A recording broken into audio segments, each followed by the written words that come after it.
Assalamualaikum warahmatullahi wabarakatuh. Kali ini penulis ingin bahas soal oli mahal itu belum tentu bagus ya. Bahkan kadang oli mahal itu jelek. Mahal di sini termasuk juga yang impor loh ya. Ini penulis jelaskan berdasarkan dari masukan-masukan yang sudah mencoba sendiri juga, sama perbandingan juga ya. Jadi yang namanya review oli itu harus menyertakan oli sebelumnya. Kita nggak bisa bilang, oh oli ini bagus, oli ini enak gitu ya, tanpa menyebutkan apa yang kita rasakan, kita alami pada waktu masih belum pakai oli itu, yaitu pada waktu pakai oli sebelumnya. Apa bedanya gitu loh. Jadi percuma jelaskan oli ini lebih bagus seperti apa kalau tanpa perbandingan. Kalau review oli, kita nggak mau itu membandingkan oli, apalagi karena ya oli itu ekstrim banget bedanya ya, nggak kayak bensin, nggak kayak kalau kita membedakan apa cat gitu ya, nggak kayak bedakan apa misalnya ya krayon gitu.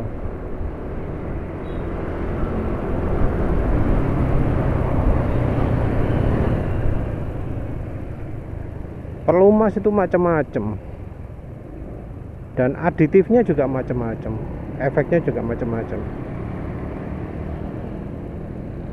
Dari hasil apa penulis cari bahan informasi untuk video sebelumnya yang soal aditif apa aja yang ada pada oli mesin, penulis jadi ya makin yakin bahwa yang namanya oli itu kompleks ya,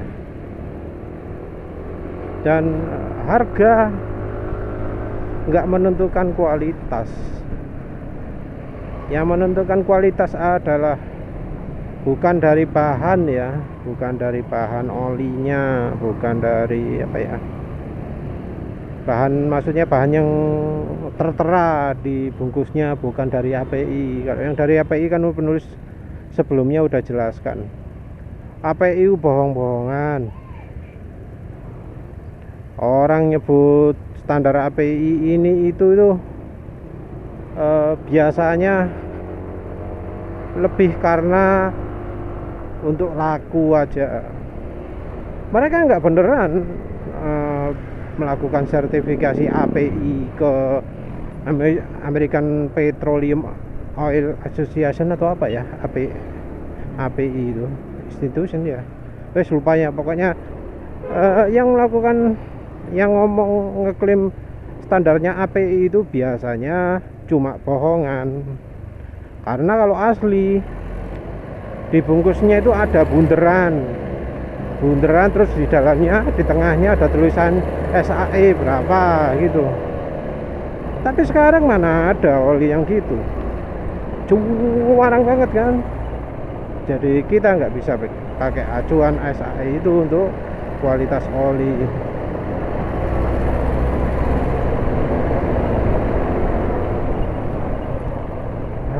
Penulis males yang gini nih loh, jalannya nanggung, milih tengah-tengah jalan, bikin kendaraan besar sulit nyalip ya. Terus lanjut lagi,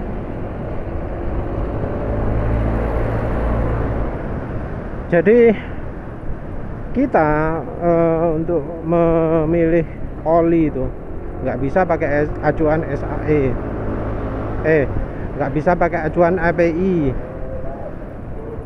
karena banyak yang palsu. Tulisan API, standar API ini gitu lebih dari atau sesuai dengan atau melebihi dari itu kan cuma omongan pabriknya tok. Kita nggak tahu apa yang lebih apa yang kurang. kita nggak tahu bagian apa yang bikin dia gagal mencapai sertifikasi API itu, nggak tahu. Itu contoh orang nyebrang ngawur itu, nyebrang asal nyebrang nggak lihat belakang, wes enak wes.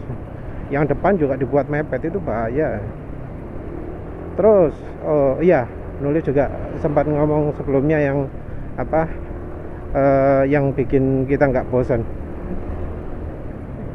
yaitu mengamati kebiasaan. Nanti kan ada yang nyebrang ngawur itu ya, berikutnya pasti ada lagi yang nyebrang ngawur kalau kecepatan kendaraan kita sama ya.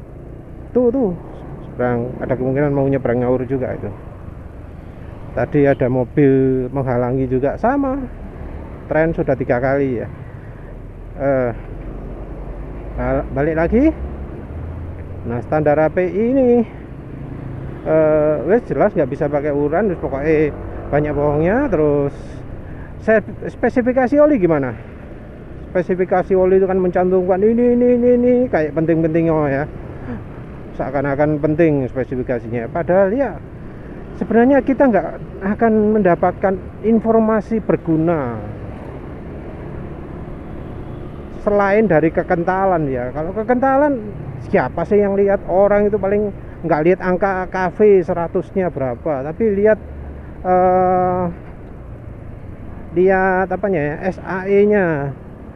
SAE 10W50 ya wes boleh 10W50, nggak peduli SAE-nya apa, kinematic viscosity-nya di suhu sekian berapa, di suhu ya kinematic viscosity suhu 40 derajat berapa, 100 derajat berapa, HTAS berapa, itu mereka nggak peduli.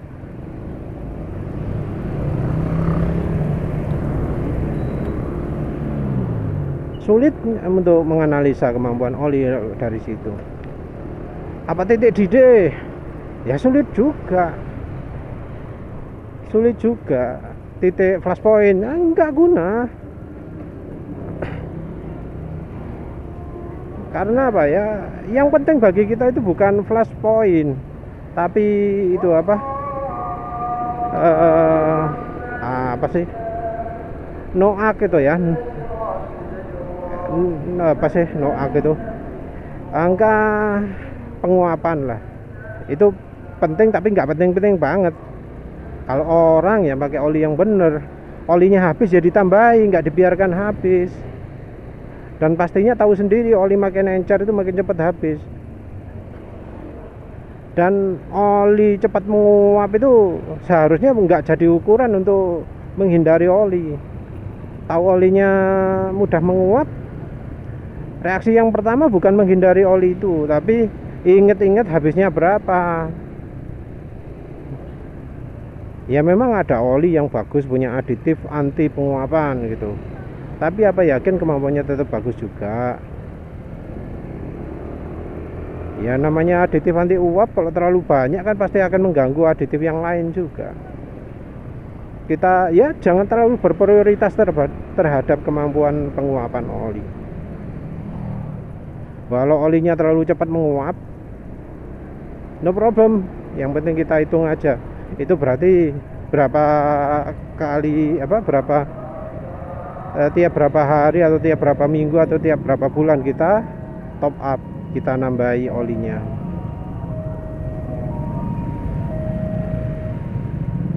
Jadi ya jangan jadikan itu sebagai patokan. Bukan itu yang harus kita prioritaskan. Yang harus kita prioritaskan itu adalah perlindungan dan keawetan. Keawetan juga menghitung juga apa benar butuh kita oli yang sangat awet. Karena bisa jadi oli rusak duluan sebelum oksidasi tercapai. Jadi kita pakai kriteria dulu ya, oli yang bagus gimana. Oli yang bagus itu bisa melindungi minim sesuai dengan rekomendasi pabrikan. Melindungi itu maksudnya suara mesin halus terus. Jadi dari oli masih baru sampai oli sudah waktunya ganti oli, itu suara mesinnya tetap halusnya sama, nggak makin kasar, atau kalau makin kasar nggak begitu banyak lah bedanya. Karena suara kasar yang penulis maksud suara kasar itu suara kayak amplas, itu adalah ciri bahwa olinya sudah tidak lagi mampu melindungi. Jadi suara kayak di amplas itu artinya permukaan logam sudah langsung ketemu logam.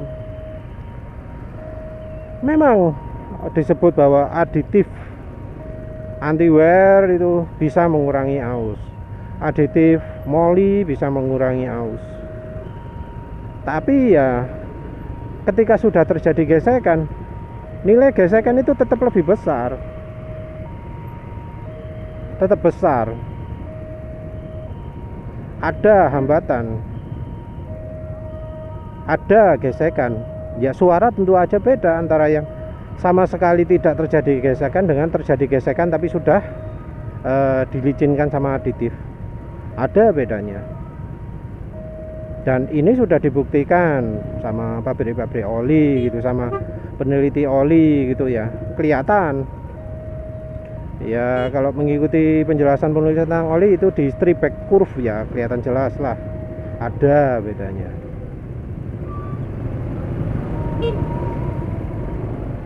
Jadi yang penting itu dari misalnya mesin jalan segini gitu, biasanya suara mesin halus tapi terus tiba-tiba kasar. Nah itu yang harus diperhatikan. Penulis pakai suara karena ya mesin aus itu sulit ya diukur kecuali pakai uji oli. Makanya kan kayak grup oli itu yang sangat menghina orang yang mengandalkan suara itu, ngomong nggak bisa bedakan, itu kan mereka acuannya uji oli karena mereka sendiri ngakunya nggak bisa membedakan suara mesin dan kasar dan halus. Bahkan saat penulis tunjukkan suara motor penulis ketutupan sama motor sebelah, mereka itu masih ngomong, kok hebat ya bisa bedakan suara motor sendiri sama motor orang lain. Heran penulis. Cobain penulis buka helm ya, contoh ya.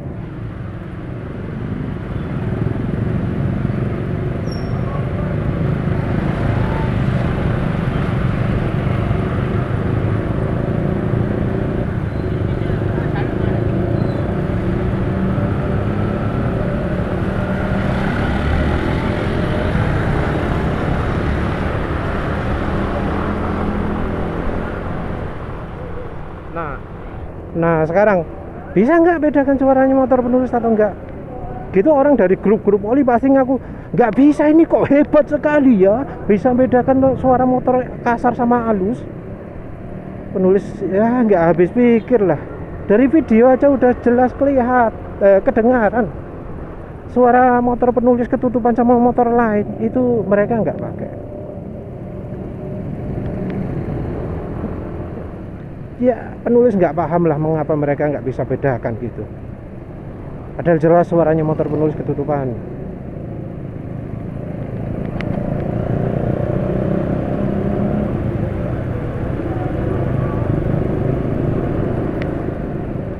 Nggak tahu lagi. Jadi pokoknya penulis pakai titik inti suara, wis itu.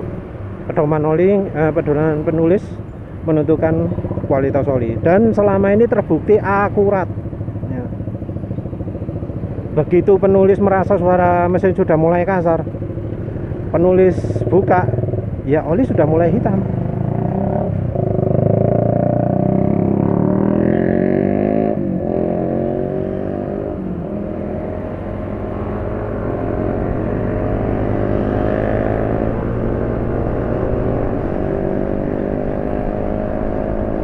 Ya nggak tahu lah.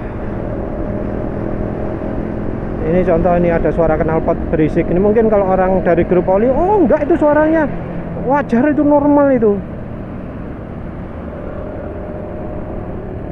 enggak ada bedanya dengan biasa. Ya maklum lah wis. Entah pokoknya penulis pakai acuan suara mesin itu sudah terbukti akurat, bisa menentukan kapan ganti oli. Dan kalau penulis sudah curiga suara mesin itu sudah terlalu kasar, bisa dipastikan oli itu sudah nggak layak pakai, sudah hitam, sudah terlalu encer. Itu sudah berapa kali terbukti ya. Penulis nggak cuma 1 kali 2 kali ini aja ganti oli ya, sudah sering. Penulis ganti oli itu nggak pernah berdasarkan kilometer, tapi berdasarkan suara mesin.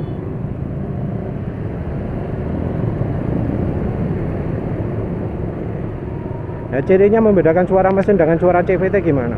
Soalnya ada yang bilang suara CVT lebih kasar daripada suara mesin ya. Ya, perhatikan kecepatan lah, penulis pernah jelaskan sebelumnya. Kalau misalnya suara kasar itu sesuai dengan kecepatan, berarti itu dari CVT. Kalau suara kasar itu, suara kayak di amplas itu seiring dengan gasnya, waktu ngegas atau waktu lepas gas, nah itu dari mesin. Penulis nggak bedakan itu waktu motor diparkir ya. Itu suara motor barusan itu berisik ya. Suaranya lebih kasar dari suara motor penulis. Itu penulis tahu. Ini motor suaranya sebelah juga lebih kasar dari suara motor penulis.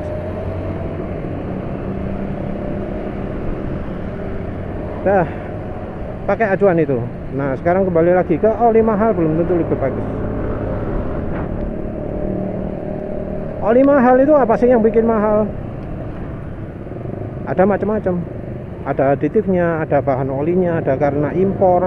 Karena olinya impor jadi mahal, karena ada yang karena apa ya? Merek. Karena mereknya terkenal jadi mahal. Karena merek terkenal ngaku-ngaku sudah menelitinya itu butuh biaya. Nah, itu makanya jadi mahal. Ada juga yang ngaku mahal karena butuh untuk sertifikasi. Sertifikasi itu biayanya mahal. Ada yang ngomong gitu juga walau langka. Nah, jadi mahal belum tentu itu bagus ya. Walau kemasannya apa jelek gitu ya, tapi harganya mahal itu bukan berarti dalamannya olinya mahal. Terus luarnya bagus sekali, harganya murah, belum tentu dalamnya juga jelek. Jadi kalau di oli beda ya dengan biasanya. Kalau di biasanya kan apa? Ada barang yang mementingkan bumbunya keren, dalamnya kan sampah gitu. Seperti misalnya ya makanan ringan gitu. Bungkusnya kan keren-keren, dalamnya sampah ya. Oh, kok betah pakai knalpot berisik gitu ya.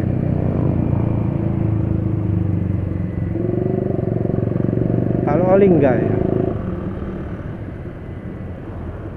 Penulis pernah ya dulu pakai oli Valvoline. Waktu itu harganya murah. Berapa sih ya? Waktu itu masih 36.000 ya, masih murah-murahnya. Waktu itu meseran super harganya 25-an mungkinnya, masih 25.000. Nah, Valvoline itu 36. Masih banyak oli-oli yang lebih mahal. Bungkusnya itu cuma bungkus kaleng, nggak kayak bungkus plastik yang apa bagus-bagus mengkilap apa kayak sekarang ini kan zamannya bungkusnya bungkus apa bungkus plastik ya, itu kan bentuknya keren-keren toh, pakai seal, pakai apa penutup plastik, pakai pelindung segala macam lah. Nah, itu saat itu Valvoline itu kaleng ya. Oli bungkus kaleng waktu itu direndahkan ya, dianggap barang murah. Tapi ya nyatanya dibanding oli lain waktu itu penulis nyobanya banyak si Aji, pakai apa pakai Federal kalau nggak salah, ada BM1, Top One, banyak ya, lupa tapi penulis apa aja. Nggak puas tapi nggak puas. Penulis cuma puas yang paling bagus saat itu Valvoline. Enak gitu loh, suara mesin bisa halus lama, konsisten gitu.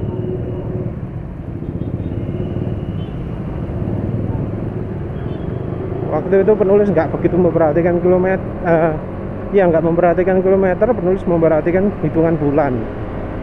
Salah ya, salah. Kalau ngitung pemakaian itu bukan bulan ya, sebaiknya pakai kilometer aja. Kalau penulis pakai hitungan suara wis nggak memperhatikan kilometer ya,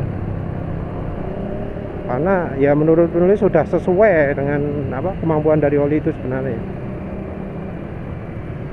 Dan pakai kilometer itu ya, oli jelek tuh bisa cuma 400 km itu di motor Honda Beat ataupun Suzuki Spin ataupun Next 2 ya. Kalau jelek itu 300-400 km sudah rusak. Kalau bagus 9.000 km. Itu wis beda ya, jauh. Makanya penulis pakai acuan suara aja daripada pakai acuan kilometer. Soalnya ya karena bedanya jomplang jauh begitu, gimana bisa tahu kalau nggak mengendalikan suara. Sampai bahas apa tadi ya, lupa. Ya jadi saat itu Valvoline murah tapi enak. Di luar negeri pun Valvoline ini terkenal jadi oli yang bagus, oli murah meriah di kalangan rider di luar negeri. Nggak tahu rahasianya apa Valvoline, mengapa kok bisa gitu ya. Tentu yang namanya oli itu banyak ya yang jadi tolak ukurnya ya. Nanti aja. Sudah pernah sih pernah penulis bahas di gimana caranya mengetahui kemampuan oli mesin tanpa uji atau tanpa melihat spesifikasi ya. Penulis sharing pengalaman dulu. Terus oli resmi. Nah ini oli resmi ini juga dari salah satu contoh nyata bahwa oli yang harganya lebih mahal itu nggak mesti lebih bagus. Harganya oli resmi itu 45.000 sampai 60.000. Ini yang punya NMAX 60.000 ya. Ini cukup mahal ya, nggak mahal-mahal banget lah, tapi sudah termasuk mulai mahal. Nah ternyata ya oli resmi ini kalah sama misalnya Mesran Super. Mesran Super wis tanpa minyak goreng lah, tanpa minyak goreng. Minyak goreng itu kan gunanya untuk ngupgrade ya kemampuan olinya. Nah ini tanpa minyak goreng pun itu Mesran Super tetap lebih bagus daripada oli bawaan, oli rekomendasi maksudnya.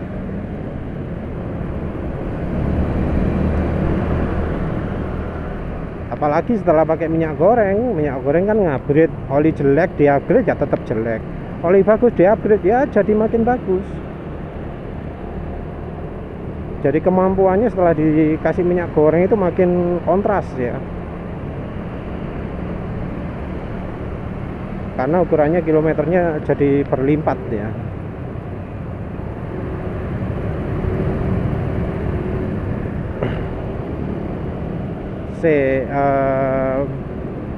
Habis itu selain itu contoh oli yang mahal tapi jelek itu Shell itu lumayan mahal kan harganya. Mungkin ada yang menganggap terjangkau, tapi jelek juga. Jeleknya apa? Karena share stability-nya jelek. Dipakai gas dikit tapi terus ternyata cepet encer, jadi suara mesin kasar. Tapi kalau mesin dimatikan, tunggu dingin, terus dinyalakan lagi, ya halus lagi. Itu karena shear stability-nya atau additive improver-nya yang jelek. Kalau misalnya oli kicks dari yang penulis rasakan, itu retensinya yang kemampuannya yang jelek. Jadi daya tahan hari ke harinya itu nggak bagus. Jadi di hari berikutnya lebih encer, di hari berikutnya lebih encer, cepet gitu loh. Terutama untuk mereka yang makanya di RPM tinggi. Kalau misalnya nggak pernah ngebut ya wis butuh lah mungkin ya. Tapi kalau pemakainya kayak penulis gini, ngegas enake, kalau ada lowong jalan ya cukup kencang, oli ya cepet rusak ya. Makanya itu oli penulis itu sensitif dengan pemakaian oli, karena pemakaian penulis itu lebih kasar lah dari kebanyakan orang. Orang kan kebiasaan jalan nyantai wis 80 maksimal, tapi biasanya 70 60 gitu. Nyantai lah kayak sebelah gini kan. Tapi ya tetap ya, kalau oli bagus dipakai kencang, bagus juga dipakai pelan.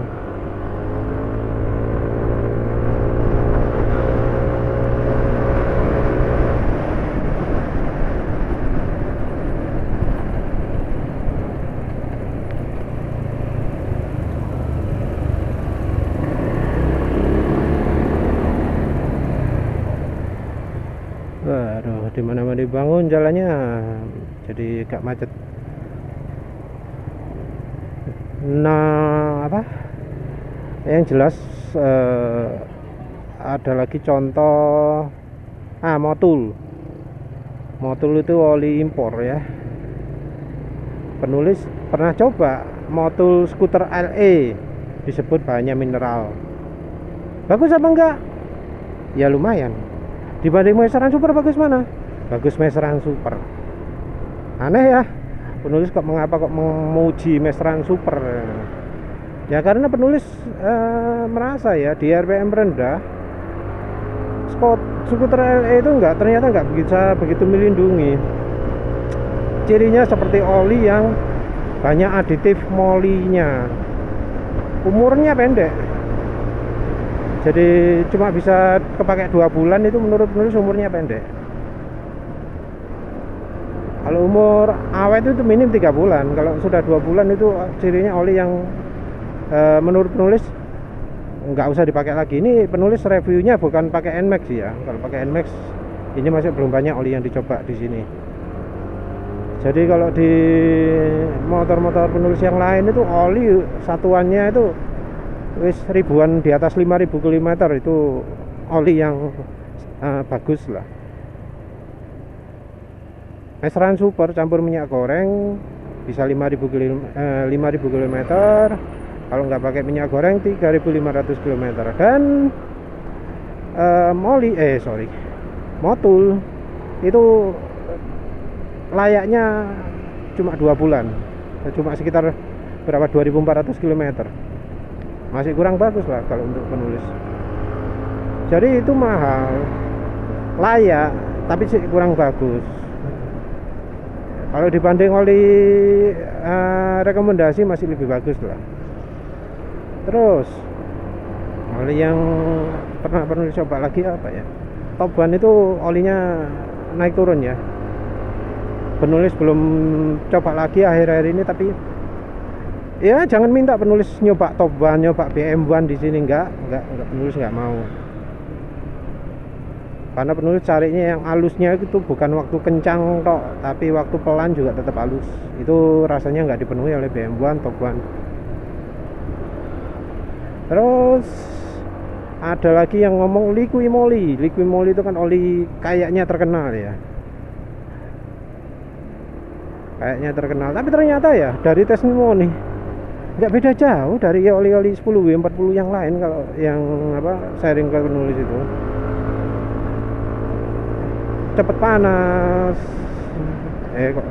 cepet panas, terus cepet encer. Yang unik Liqui Moly itu adalah pabrik oli yang jualan aditif juga. Liqui Moly ini kalau nggak salah pernah jadi iklannya MotoGP ya, kalau nggak salah, lupa penulis. Ya jadi intinya belum tentulah oli-oli yang iklan di MotoGP itu oli yang bagus. Shell itu kan iklan ya di MotoGP, nggak bagus. Nah sekarang ke alasan mengapa oli itu mahal. Penulis sebelumnya menyebutkan bahwa oli itu bisa aja mahal karena impor. Tapi tunggu dulu, perhatikan juga ya.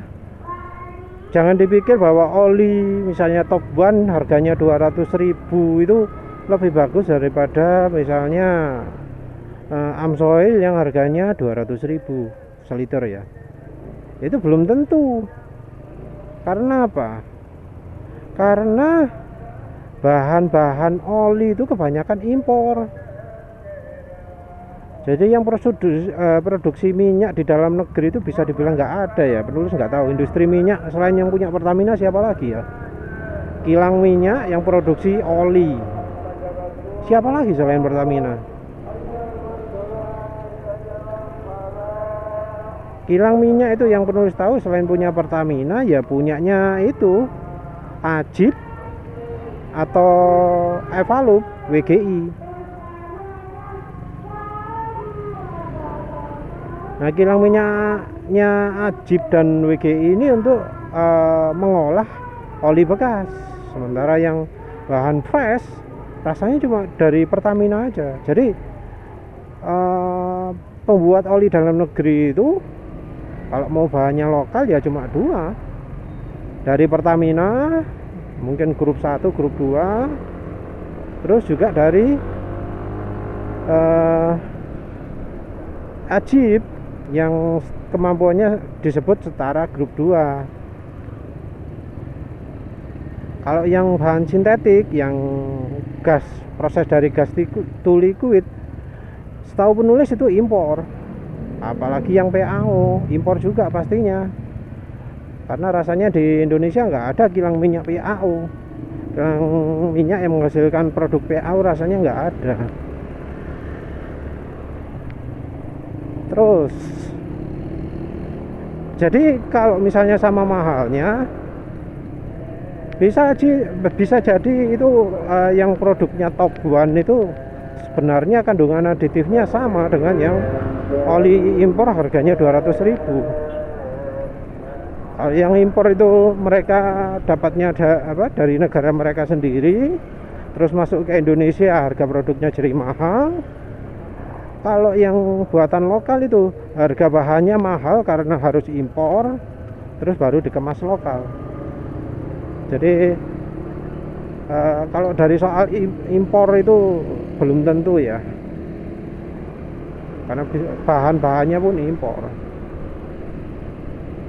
Terus yang bikin kompleks itu karena oli itu bahannya macam-macam, dan banyak oli di Indonesia itu sepertinya cuma sekedar oplos gitu loh, kayak Top One. Bahan oli nggak beli dari Pertamina karena mahal kan. Untuk yang produk-produk murah mereka beli produk Cina. Nah, produk Cina ini kan kualitasnya amburadul, nggak selalu konstan kualitasnya kan. Apalagi kalau belinya yang murah ya nggak dijamin kan. Nah, terus aditif-aditifnya juga kan harusnya butuh penelitian lah untuk menemukan resep yang pas, yang bisa menaklukkan penelitian gini ya. Rasanya cuma pabrik oli yang sudah mapan lah, yang punya ahli sendiri, bukan cuma beli aditif dari orang terus dicampurkan ke bahan oli yang beli sendiri, dioplos, ngampung ke misalnya Ajib, minta bantuan dioploskan gitu. Nggak gitu kan.